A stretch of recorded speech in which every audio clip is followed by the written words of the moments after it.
Assalamualaikum warahmatullahi wabarakatuh. Di sini saya Surya Pratama, NIM 64220592, ingin menjawab soal HER mata kuliah Manajemen Keuangan.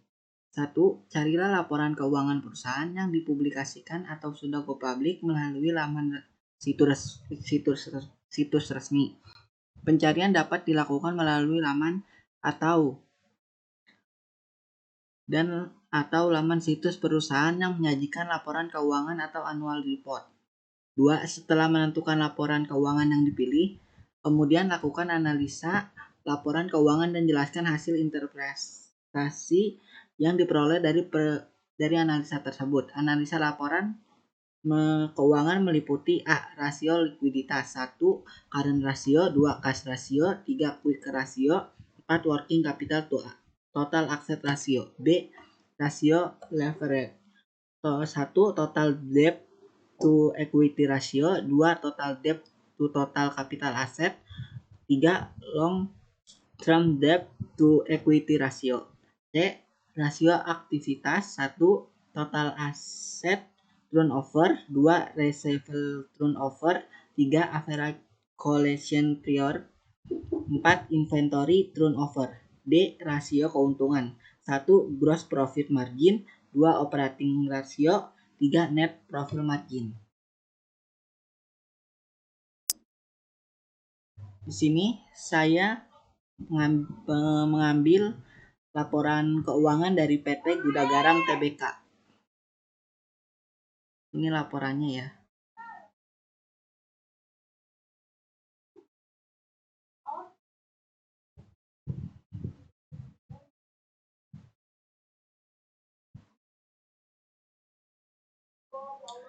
Berikut ada analisa laporan PT Gudang Garam Tbk untuk tahun 2023. A. Rasio likuiditas. Rasio likuiditas dapat mengukur kemampuan perusahaan untuk memenuhi kewajiban jangka pendeknya. 1. Current ratio. Rumus aset lancar bagi kewajiban lancar. Perhitungan 54.115.182 bagi 29.536.433 sama dengan 1,83.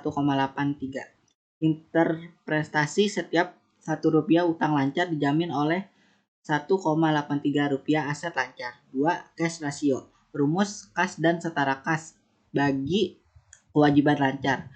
Perhitungan 4.256.264 bagi 29.536.433 sama dengan 0,14. Interpretasi setiap Rp1 utang lancar dijamin oleh Rp0,14 kas dan setara kas. 3. Quick ratio. Rumus aset lancar kurang persediaan bagi kewajiban lancar. Perhitungan 54.115.182 kurang 46.485.966 bagi 29.536.433 sama dengan 0,26. Interpretasi setiap Rp1 utang lancar dijamin oleh 0,26 aset lancar tanpa persediaan. 4. Working capital to total asset ratio. Rumus modal kerja bagi total aset. Perhitungan 54.115.182 kurang 29.536.433 bagi 92.480.823 sama dengan 0,27. Interpretasi 27% dari total aset perusahaan merupakan modal kerja. B. Rasio leverage. Rasio leverage mengukur seberapa besar perusahaan menggunakan utang untuk membiayai asetnya. 1. Total debt to equity ratio. Rumus total utang bagi total ekuitas. Perhitungan 31.587.980 bagi 60.432.843 sama dengan 0,52. Interpretasi setiap Rp1 ekuitas mendanai 0,52 utang. 2. Total debt to total capital asset. Rumus total utang bagi total aset. Perhitungan 31.587.980 bagi 92.450.823 sama dengan 0,34. Interpretasi 34% dari total aset perusahaan didanai oleh utang. 3. Long term debt to equity ratio. Rumus utang jangka panjang bagi total ekuitas. Perhitungan 2 juta 051 5047 bagi 60 juta 832 843 sama dengan 0,03. Interpretasi setiap Rp1 ekuitas mendanai 0, utang jangka panjang.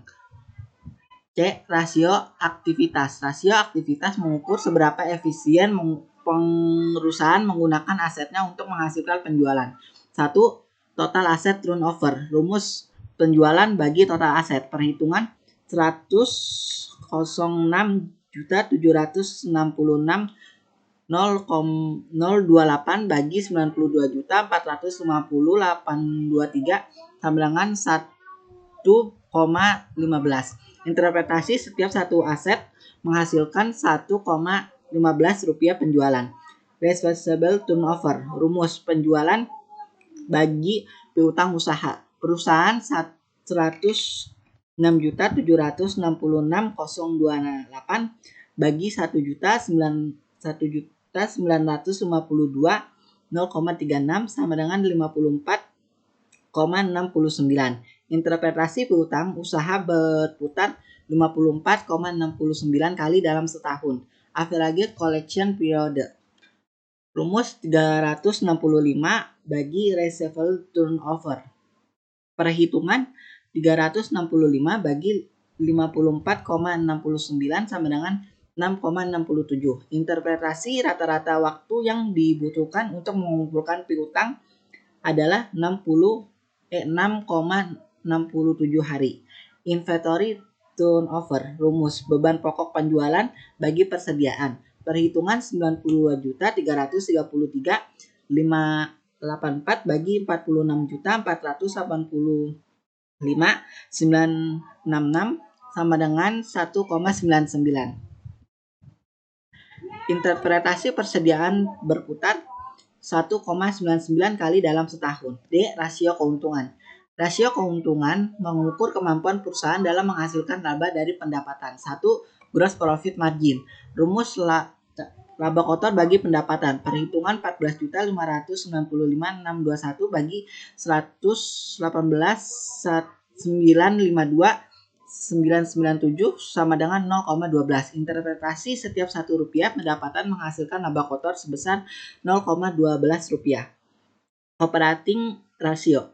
Rumus beban pokok penjualan tambah beban usaha bagi pendapatan. Perhitungan 100.357.376 tambah 7.334.600 bagi 118.952.997 sama dengan 0,94. Interpretasi 94% dari pendapatan digunakan untuk membiayai operasional. 3. Net profit margin. Rumus laba bersih bagi pendapatan. Perhitungan 5.324.516 bagi 118.952.977 sama dengan 0,04. Interpretasi setiap Rp1 pendapatan menghasilkan laba bersih sebesar 0,4. Sekian dari saya menjelaskan jawaban head mata kuliah manajemen keuangan.